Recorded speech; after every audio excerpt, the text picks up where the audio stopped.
السلام عليكم ورحمة الله وبركاته. ازيكم حبايبي، عاملين ايه؟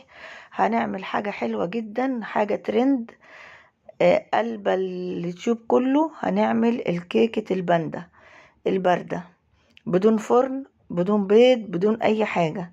حاجة بسيطة جدا وتفرح اولادك بمكونات كلها موجودة في البيت. شايفين الجمال بقى؟ عشاق الشوكولاتة اللي بيحبوا الحاجات دي بقى. شايفين الجمال؟ شايفين الطبقات؟ تحفة تحفة ما شاء الله عليها. اتنسفت على طول اول ما خلصت. شايفين القطعة عاملة ازاي؟ ما شاء الله عليها. مكوناتها كلها مغذية جدا، ويعني مش قادرة اقول لكم على طعمها. تعالوا كده مع بعض نشوف المكونات بتاعتنا ونشوف هنعملها ازاي. كيكة الترند دي. معانا كده معلقتين زبدة،